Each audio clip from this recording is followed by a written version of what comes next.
সুপ্রভাত বন্ধুরা, শুরু করছি আজ চিন্তনের মুখ্য বার্তা। আজ 19 জুন বুধবার। আজকের আন্তর্জাতিক খবর। ফ্রান্সে রাজনৈতিক ডামাডোল অব্যাহত। চরম দক্ষিণপন্থী ন্যাশনাল র্যালিকে রুখতে ঐক্যবদ্ধ বাম। দেশের রাজনৈতিক মহল আপাতত তিনটি শিবিরে আড়াআড়িভাবে বিভক্ত হয়ে গেছে। একদিকে চরম দক্ষিণপন্থী ন্যাশনাল র্যালি, অন্যদিকে কমিউনিস্ট, গ্রিন, সোশ্যালিস্টদের নিউ পপুলার জোট এবং মধ্যপন্থী বর্তমান শাসক দল ম্যাক্রোর রেনেসা। দক্ষিণ গাজায় বিস্ফোরণে এক কমান্ডার সহ 8 ইসরায়েলি সেনার মৃত্যু। গত 6 মাসে গাজা উপত্যকায় ইসরায়েলি সেনাদের জন্য এটি একটি ভয়াবহ ঘটনা। খালিস্তানপন্থী শিখ নেতা গুরপদ বন্দ সিং পাপ্পুনকে হত্যা চেষ্টার অভিযোগে এক ভারতীয় নাগরিককে চেক প্রজাতন্ত্রের থেকে আমেরিকার হাতে তুলে দেওয়া হলো। আমেরিকার টেক্সাসে কনসার্টে বন্দুক হামলা, মৃত 2। মিশিগানে 9 জনকে গুলি করে আত্মহত্যা করল আততায়ী। নতুন করে হতে চলেছে অস্ত্র চুক্তি। 24 বছর পর কিমের দেশ উত্তর কোরিয়ায় পুতিন। ইউক্রেনের জন্য অশনি সংকেত। বিজ্ঞান, স্বাস্থ্য ও পরিবেশ সংবাদ। প্রায় 2500 বছর আগে এক ভূমিকম্পের জেরে বাংলাদেশের পদ্মার গতিপথ পাল্টে গিয়েছিল। ভূতত্ত্ববিদদের আশঙ্কা, অদূর ভবিষ্যতে আবার এক ভয়ঙ্কর ভূমিকম্প ঘটতে চলছে।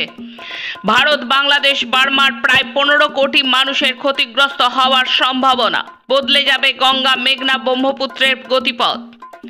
19 থেকে 24 জুন দক্ষিণবঙ্গ জুড়ে হতে চলেছে বিপজ্জনক ভয়াবহ লাল বজ্রপাত সহ ঝড় বৃষ্টি। এই বজ্রপাত সহ ঝড় বৃষ্টি বলয়ের নাম দেওয়া হয়েছে ইম্পুন্ডুলু।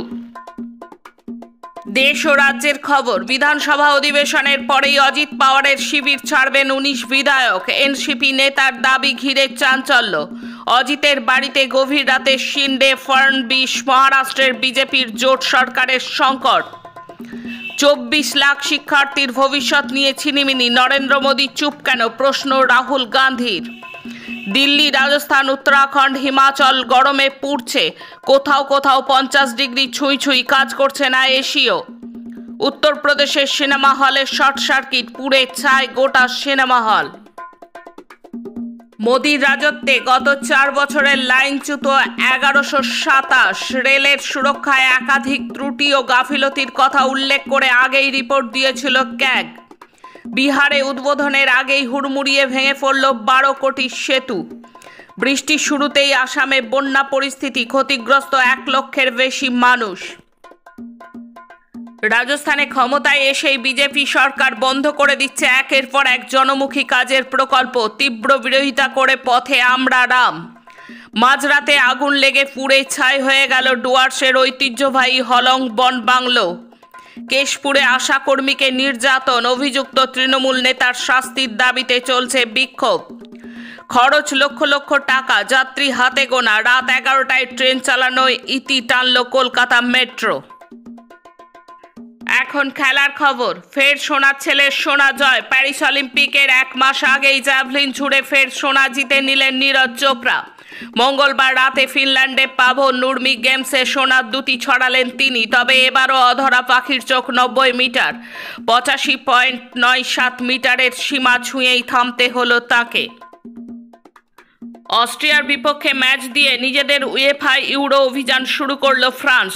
তবে ম্যাচ জিততে যে কিলিয়ান এমবাপ্পেদের বেশ লড়াই করতে হলো তা বলাই বাহুল্য। অস্ট্রিয়াকে 1-0 স্কোর লাইনে হারালো ফ্রান্স দল। বহুদিন পর জাতীয় দলে ফিরেই নজর কাড়লেন এনগোলো কান্তে। আজকের মুখ্য বার্তা এই পর্যন্ত। নমস্কার।